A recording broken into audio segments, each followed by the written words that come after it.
오늘 우리에게 주시는 하나님의 말씀은 사도행전 12장 6절부터 12절까지입니다.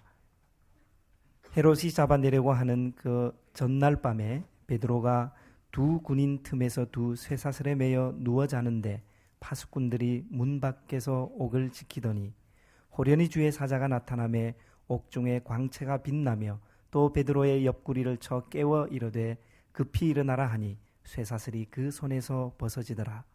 천사가 이르되 띠를 띠고 신을 신으라 하거늘 베드로가 그대로 하니 천사가 또 이르되 겉옷을 입고 따라오라 한대 베드로가 나와서 따라갈새 천사가 하는 것이 생신 줄 알지 못하고 환상을 보는가 하니라. 이에 첫째와 둘째 파수를 지나 시내로 통한 쇠문에 이르니 문이 저절로 열리는지라 나와서 한 거리를 지나매 천사가 곧 떠나더라. 이에 베드로가 정신이 들어 이르되 내가 이제야 참으로 주께서 그의 천사를 보내어 나를 헤롯의 손과 유대 백성의 모든 기대에서 벗어나게 하신 줄 알겠노라 하여 깨닫고 마가라 하는 요한의 어머니 마리아의 집에 가니 여러 사람이 거기에 모여 기도하고 있더라. 아멘. 헤롯 아그리빠에 의해 투옥된 베드로가 참수형을 당하기 전날 밤 마침내 베드로를 구출하기 위한 주님의 역사가 시작되었습니다. 그 역사가 얼마나 신비로운 방법으로 전개되었던지 당사자인 베드로는 주님의 사자를 쫓아서 감방문을 나서면서도 그것이 현실임을 전혀 깨닫지 못했습니다. 베드로는 감옥 정문을 벗어나서 한 길에 이르러서야 그제야 자기 앞에 일어난 모든 일들이 꿈이 아니라 현실 속의 실제 상황임을 인식했습니다. 그리고 자신을 참수형에 처하려는 헤롯 아그리빠와 모든 유대인들의 음모와 기대로부터 주님께서 자신을 친히 구출해 주셨음을 분명하게 깨달았습니다. 그것은 단순히 머리로 깨달은 지적 유희가 아니었습니다. 참수형을 당하기 직전 사망의 골짜기에서 자신의 삶으로 체득한 체험적 깨달음이었습니다. 한마디로 극적 체험을 통한 극적 깨달음이었습니다. 그 깨달음 이후의 베드로의 행적은 본문 12절에 나타나 있습니다. 깨닫고 마가라 하는 요한의 어머니 마리아의 집에 가니 여러 사람이 거기에 모여 기도하고 있더라. 베드로는 극적인 체험을 통한 극적인 깨달음을 얻었다고 해서 당장 거창한 것을 계획하거나 추구하지 않았습니다. 베드로는 평소 믿음의 형제 자매들과 함께 예배와 기도를 드리던 처소를 찾아갔습니다. 그곳에서도 베드로가 유별난 언행을 한 것은 아니었습니다. 베드로는 그곳에 모여서 자신을 위해서 기도하고 있던 믿음의 형제 자매들에게 주님께서 자신을 감옥으로부터 어떻게 구출해 주셨는지를 설명했습니다. 그리고 지난 시간에 살펴본 것처럼 베드로는 예수님의 동생 야고보와 다른 믿음의 형제 자매들에게도 자신의 이야기를 전해줄 것을 부탁한 뒤에 여태까지 그렇게 해왔던 것처럼 마치 아무 일도 없었다는 듯이 복음을 전하기 위해서 또 다른 곳으로 표표히 떠나갔습니다. 이상과 같은 베드로의 행적은 우리에게 소중한 교훈을 안겨주었습니다. 바른 깨달음은 그것이 극적인 체험을 통한 극적인 깨달음일수록 거창한 것을 추구하는 것이 아니라 지금 이 자리에서 행하여야 할 것이 무엇인지를 분별하도록 해주고 설령 대수롭지 않아 보인다 할지라도 그것을 충실히 이행하게 해준다는 것이었습니다. 바꾸어 말씀드리면 참된 그리스도인은 주님의 뜻이 나중에 저 자리에서가 아니라 언제나 지금 이 자리에서 자신의 삶을 통해 현재 진행형으로 이루어지고 있음을 깨달은 사람이라고 했습니다. 오늘 이 시간 우리가 함께 주목하고자 하는 대상은 감옥에서 구출된 베드로가 찾아갔던 집 주인입니다. 본문은 그 집을 마가의 집 혹은 마리아의 집이라 부르지 않고 마가라 하는 요한의 어머니 마리아의 집이라고 부르고 있습니다. 성경에서 특정인의 집을 가리킬 때 자식과 어머니의 이름을 동시에 동원한 예는 본문이 유일합니다. 어머니 마리아와 그 아들이라면 그 두 사람은 한 가정을 이루고 있는 가족입니다. 따라서 본문이 그 집을 마가라 하는 요한의 어머니 마리아의 집이라고 칭한 것은 그 집의 모양이나 구조를 강조하기 위함이 아니라 마리아라는 이름을 지닌 어머니와 마가 혹은 요한이라 불리워지는 아들 그 두 사람이 이루고 있는 가정을 강조하기 위함임을 알 수 있습니다.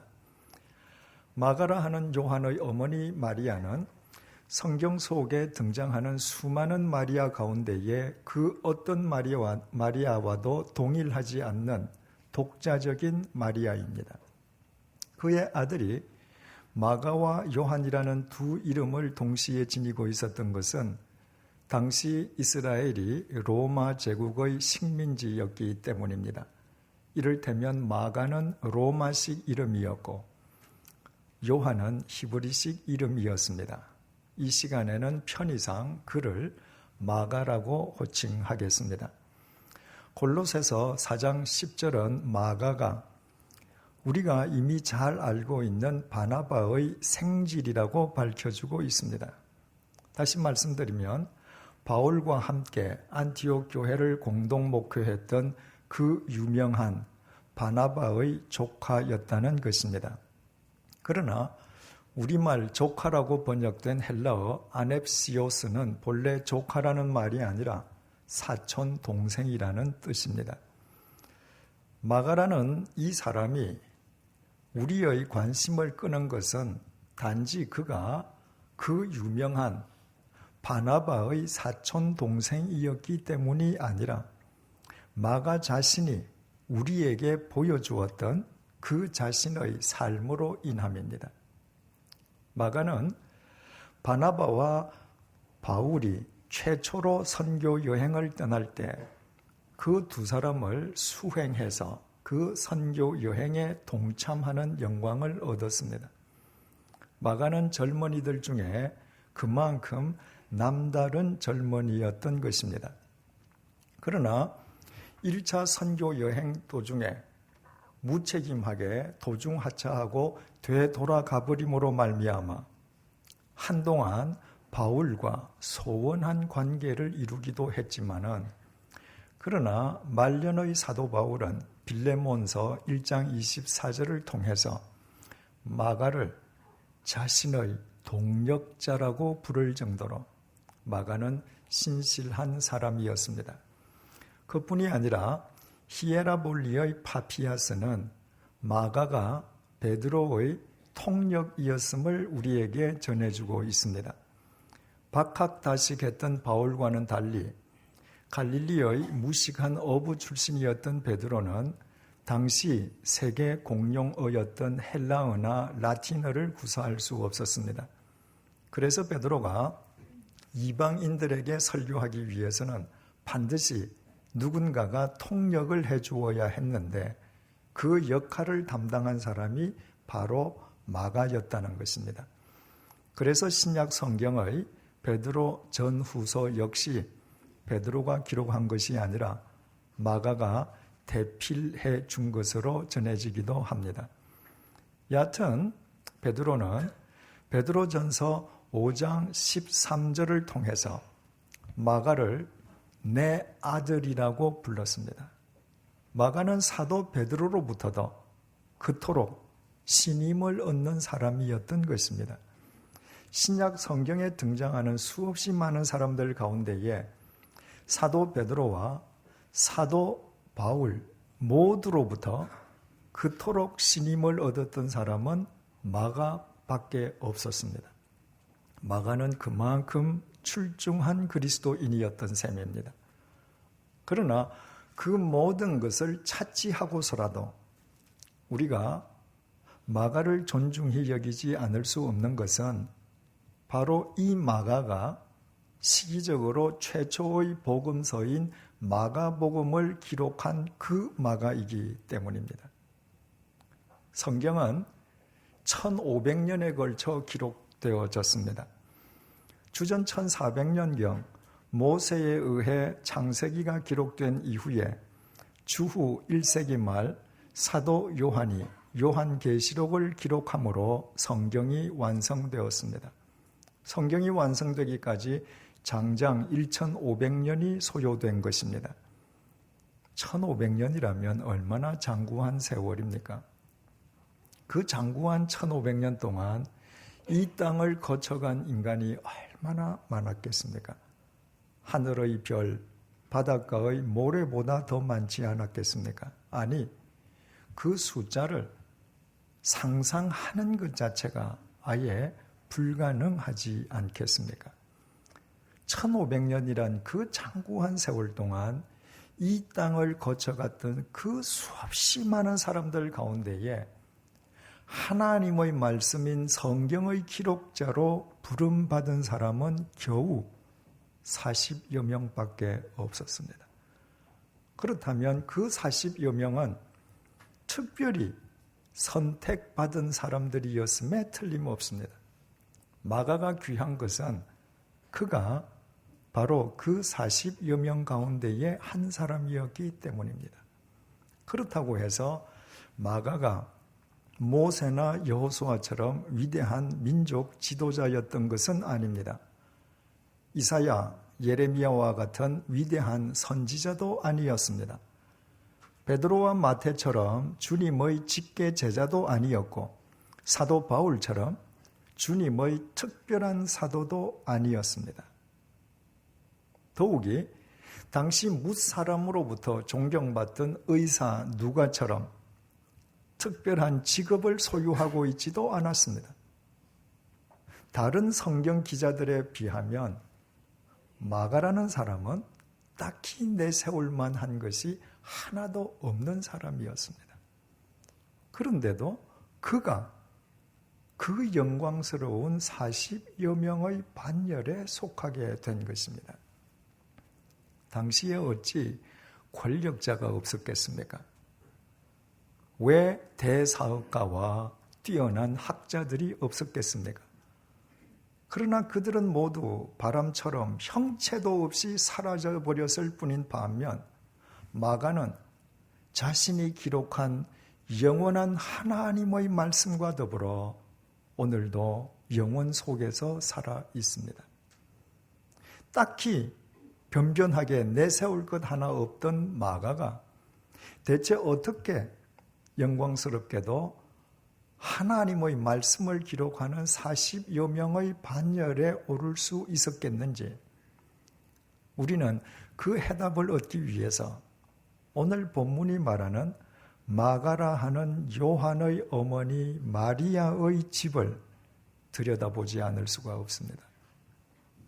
본문이 그 집 주인을 마리아라고 기록한 것은 마리아가 남편을 여인 가부였기 때문입니다. 그러나 마리아는 집안에 하인을 거느릴 정도로 경제적으로 넉넉했고 그녀의 집은 많은 사람들이 함께 모여 예배드리거나 기도 드릴 수 있는 큰 규모의 대저택이었습니다. 마리아가 그 정도로 부유한 사람이었다면 평소라면 모르되 적어도 본문의 때에만은 자신의 집을 더 이상 예배나 기도 처소로 제공해서는 안 될 일이었습니다. 헤롯 아그리빠가 교회 지도자를 죽이기로 획책하고 이미 행동을 개시했기 때문입니다. 부자는 다른 사람들에 비해서 상대적으로 지켜야 할 것이 많은 사람입니다.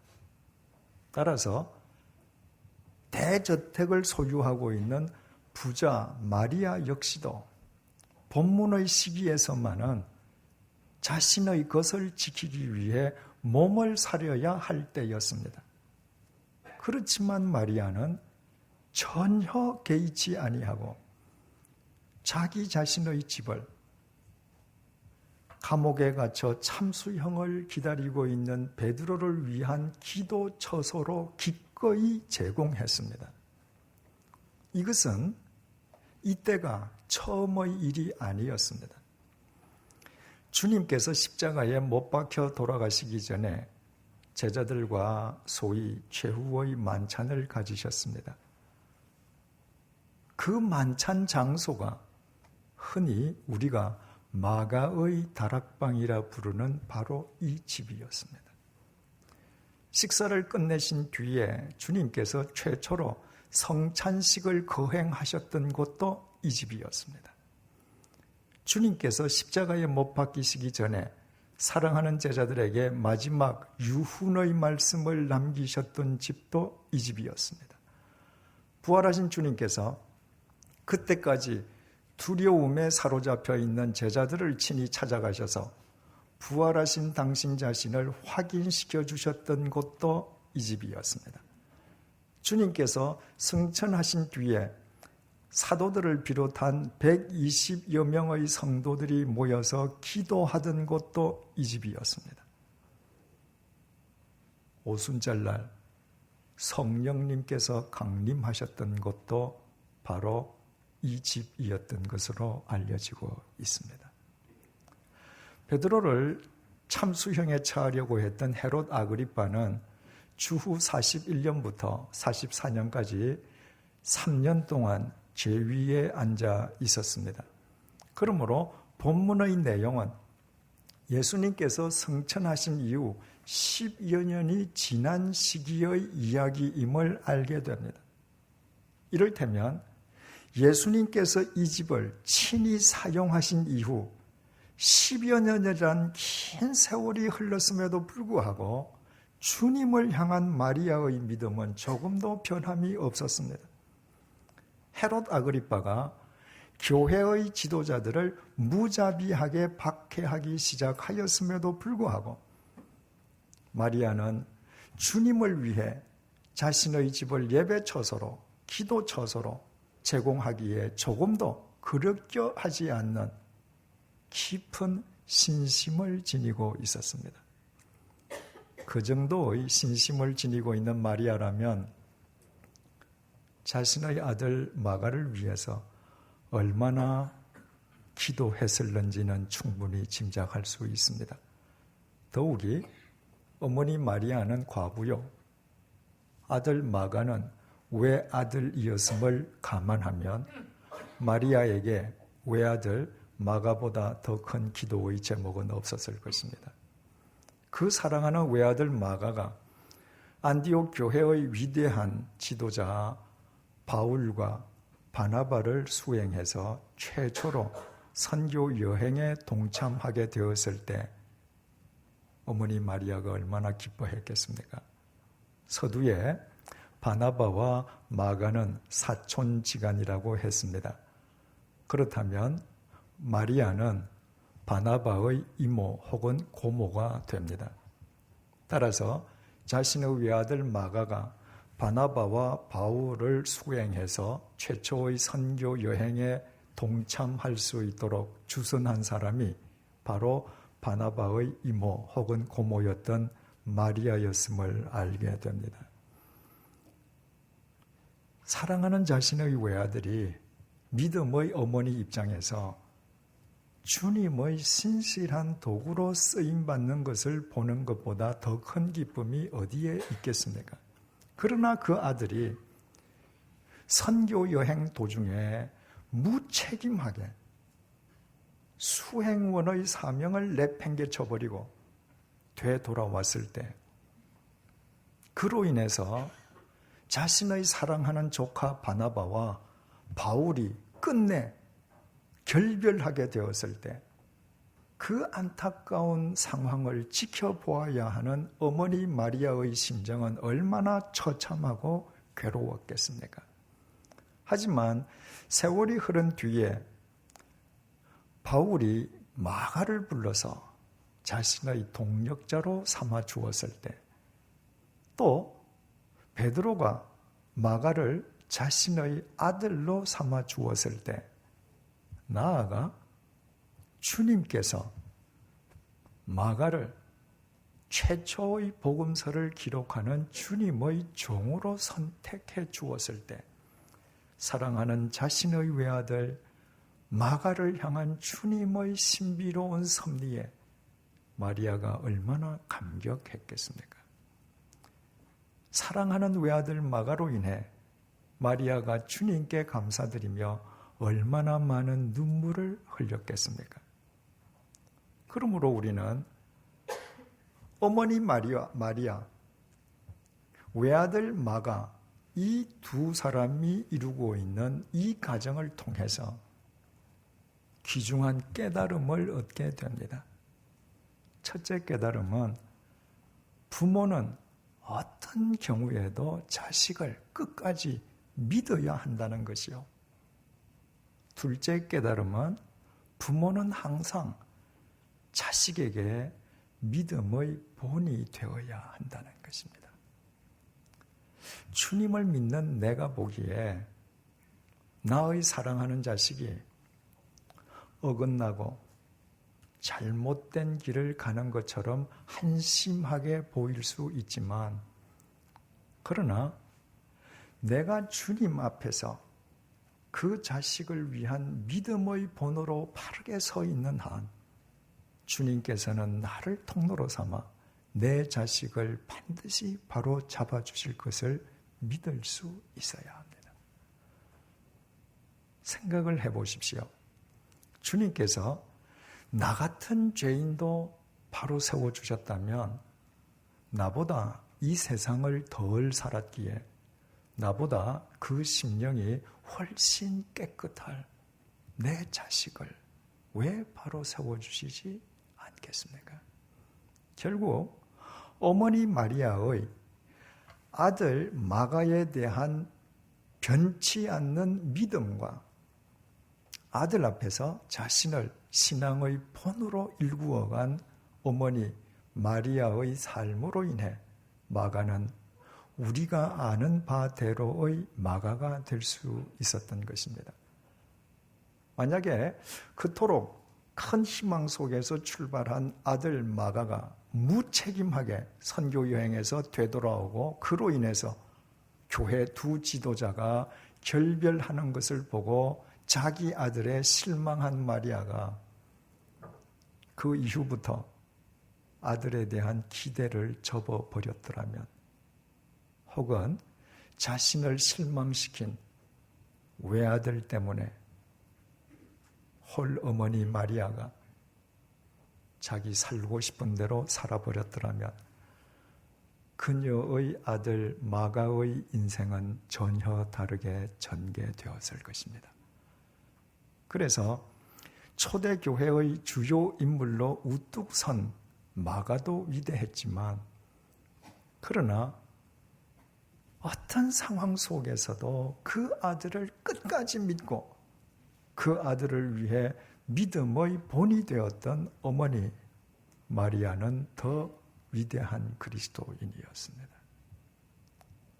그렇다면 마가의 어머니 마리아가 이처럼 출중한 믿음의 어머니였던 데 반해서 마가의 아버지는 자기 아들의 신앙을 위해서 아무것도 한 것이 없었던가? 마가는 단지 어머니의 믿음만으로 우리가 아는 마가가 될 수 있었던가? 그런 것은 아니었습니다. 마가는 마가복음을 기술하면서 자기 아버지에 대한 기록을 분명하게 남겼습니다. 예수님께서 십자가에 못 박히시기 전에 제자들과 마지막 6월절 만찬을 가지시기 위해서 예루살렘에 입성하셨을 때의 일입니다. 마지막 6월절 만찬을 어디에서 가졌으면 좋겠느냐는 제자들의 질문에 대한 주님의 답변을 마가는 마가복음 14장 13절에서 16절에 이르기까지 이렇게 직접 기록했습니다. 예수께서 제자 중의 둘을 보내시며 이르시되 성내로 들어가라. 그리하면 물 한 동이를 가지고 가는 사람을 만나리니 그를 따라가서 어디든지 그의 들어가는 그 집 주인에게 이르되 선생님의 말씀이 내가 내 제자들과 함께 유월절을 먹을 나의 객실이 어디 있느냐 하시더라 하라. 그리하면 자리를 펴고 준비한 큰 다락방을 보이리니 거기서 우리를 위하여 준비하라 하시니 제자들이 나가 성내로 들어가서 예수께서 하시던 말씀대로 만나 유월절 음식을 준비하니라. 주님께서는 두 제자에게 성내로 들어가서 물동이를 메고 지나가는 사람을 쫓아가서 그 사람이 들어가는 집으로 들어가 그 집 주인에게 유월절 만찬을 행할 방을 요청하라고 말씀하셨습니다. 제자들은 주님의 말씀에 따라서 그대로 행하였고 그들이 찾아 들어간 집 주인은 자기 집 다락방을 내어 주었습니다. 다락방이라고 번역된 헬라어 아노게노는 본래 2층이라는 의미로서 바로 그 집 주인이 내어 주었던 2층은 우리가 알고 있는 마가의 다락방이었습니다.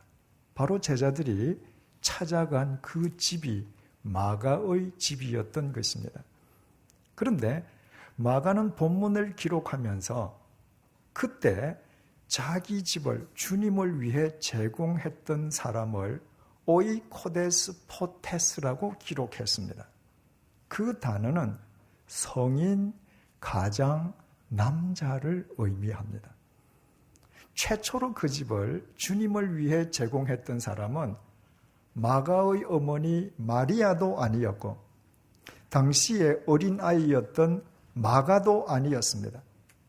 최초로 그 집을 주님께 제공했던 사람은 성인 남자 가장 바로 마가 자신의 아버지였음을 마가 스스로 마가복음에 분명하게 기록한 것입니다.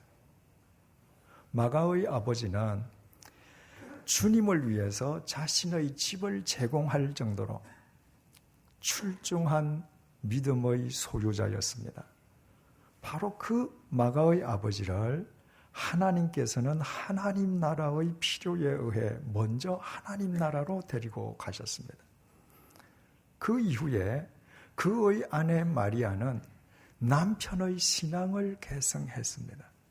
그리고 남편으로부터 상속받은 그 집을 계속해서 주님을 위해 제공했습니다. 헤롯 아그리빠가 교회의 지도자들을 무자비하게 박해하기 시작하였음에도 불구하고 그는 조금도 개의치 않고 그 집을 주님을 위해 사용하도록 했습니다. 그 아버지와 그 어머니 밑에서 마가가 자랐습니다. 그 아버지와 그 어머니가 요동치 않는 믿음의 구심력을 지니고 있을 때 한때 어긋나는 것처럼 보이던 마가의 믿음은 본래의 구심점으로 되돌아올 수 있었습니다. 그 아버지와 그 어머니의 신앙의 구심력 속에서 아들 마가의 인생이 바르게 펼쳐질 수 있었다면 마가의 인생은 아버지와 어머니의 신앙의 완결편인 셈이었습니다. 어머니 마리아도 위대했고 신앙의 가장으로서 신앙의 본과 유산을 남겨준 아버지도 위대한 그리스도인이었고 부모로부터 이어받은 신앙의 유산 위에서 초대교회의 주요 인물로 우뚝 선 마가도 위대한 그리스도인이었습니다. 그리고 주님께서는 그 세 식구가 이루는 그 가정을 이 세상을 밝히는 빛의 통로로 사용하셨습니다. 우리는 여기에서 세 번째 깨달음을 얻게 됩니다. 부모가 사랑하는 자식에게 신앙의 유산을 넘겨주는 것이 부모의 의무라면 부모로부터 이어받은 신앙의 유산 위에서 자기 자신을 그리스도인으로 우뚝 세우는 것은 자식의 의무라는 것입니다. 아무리 자식에게 많은 양의 물질적 유산을 넘겨주어도 물질적 유산은 사랑하는 내 자식을 진리로부터 멀어지게 하기가 쉽지만 내 자식을 공동묘지 이후까지 책임져 줄 수 있는 유일한 유산은 신앙 유산밖에 없습니다. 만약에 마가가 아버지와 어머니가 물려준 그 신앙 유산을 경홀히 여기고 자기 마음 내키는 대로 살았던들 그가 속해 있던 그 가정이 오늘 본문 속에서 마가라 하는 요한의 어머니 마리아의 집이라고 영원토록 기려지지는 못했을 것입니다. 사람이 혼자서는 가정을 이룰 수 없다고 했습니다. 가정은 반드시 2명 이상의 사람, 복수의 가족들에 의해서만 구성됩니다. 그래서 복수의 가족들로 구성되는 가정 속에는 필히 만남과 작별이 있을 수밖에 없습니다. 홀로라면 만남도 작별도 있을 수 없지만 복수이기에 만남과 죽음의 작별이 없을 수 없습니다. 만남은 순서가 있습니다. 남편과 아내가 먼저 만나고 그 이후에 부모와 자식의 만남이 차례대로 이어집니다. 그러나 죽음의 작별에는 순서가 없습니다. 부모보다 자식이, 형보다 아우가 얼마든지 먼저 떠나갈 수 있습니다. 만남에는 기쁨의 인사가 있습니다. 그러나 죽음의 작별에는 인사도 없이 작별하는 경우가 훨씬 더 많습니다. 사랑하는 교우 여러분, 우리가 사랑하는 가족들과 더불어 가정을 이루고 있다고 하는 것은